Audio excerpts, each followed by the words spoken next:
I'm already crying.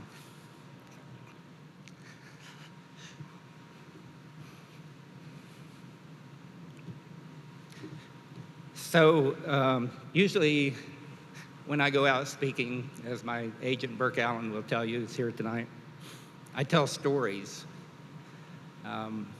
like Paco the cat who meowed in space, or about the time I blew up my mom's rose garden fence. But tonight I'd like to make a more traditional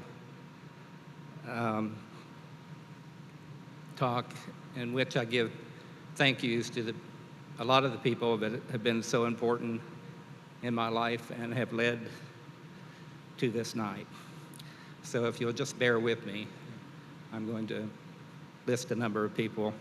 Of course, as shown in that wonderful video, and thank you so much, Christian, who put this together, Heather and May, and all those who spoke on that. It's just wonderful. I'm blown away by it. But I do want to thank Ed Buckby, the first director of the Space and Rocket Center, who is mentioned in that video as a fellow West Virginian, who let me design and supervise the construction and set up the training for our wonderful underwater astronaut trainer. And I'd also like to thank the first underwater astronaut trainer dive masters. And a few of them are here tonight. Bill Revelez is here, Cindy Walker. Some of the folks that are not here, I wish that could be, Carl Spurlock, Linda Terry, Brenda Bradford is here tonight. Tina McDonald is here tonight. She's also my attorney, but she's retired, so it's okay. Wes Hoopengardner, Lori Kegley, who was on the video, who was our UAT's first manager. She's in Grand Cayman tonight, so good for you, Lori.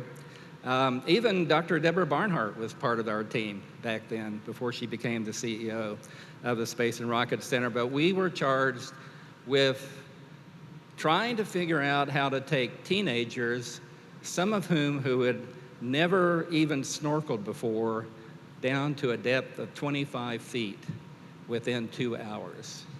And we pioneered that, how to do that, and to do it safely, and to teach them a little bit about neutral buoyancy simulation of microgravity in space. And the UAT team came through, and they have ever since. I'd also like to thank my NASA mentors and colleagues. Tony O'Neill, who's here tonight, with his lovely wife, Cosette. Tony I met Tony first in the Space Lab Program Office when I first started working for NASA back in 1981. And Tony kind of took me under his wing and taught me how to be a NASA engineer. Al English, who's here tonight. Al and I have worked in a neutral buoyancy simulator together and across a number of programs. Teacher Carol, his wife, is here, and also sister-in-law Margaret, who's a National Park Service ranger. So thank you, Margaret, for coming all the way out from Wyoming for this. I really appreciate it. Some other of my mentors, John Thomas, Jerry Richardson, Chuck Lewis. Chuck Lewis formed, Chuck and Deborah Underwood formed the training branch that we had to figure out for the first time how to train scientists that were going to go into space and operate scientific payloads on the Space Lab. It was not easy. Some of my other training managers at that time who joined me, and we were a happy crew. We were brothers and sisters, such as Ken Smith, Patty Moore, Kimberly Robinson, Alice Dories, Carol McLemore, Julie Sanchez, Angie Johnston, and all of our wonderful Teledyne Brown contractors as well. I've had the privilege of working with a number of astronauts across the years, and I can just name a few of them, but have been very important in my life. Kathy Sullivan, Bruce McCandless, Story Musgrave, Bonnie Dunbar, Hoot Gibson, who actually rescued my career in 1992. I'm sure he's forgotten about that. For your young people, or for context, 1992, the Civil War just ended right before that. El Anazuka, Krista McAuliffe, Jerry Ross, Miss Baker. Yes, Ed Buckme let me clean Miss Baker's cage for a week. I actually had this fantasy about Miss Baker. I was going to break her out and carry her to Isla de Guanaja in Honduras and let her go.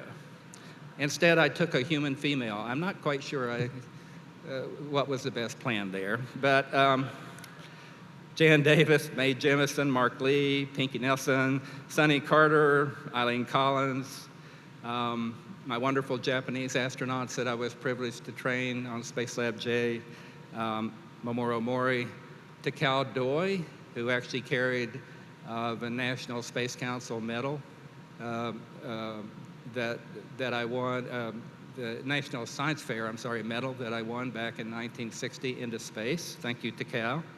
And of course, more recently, Jared Eisenman and the wonderful Inspiration 4 crew that I got to meet.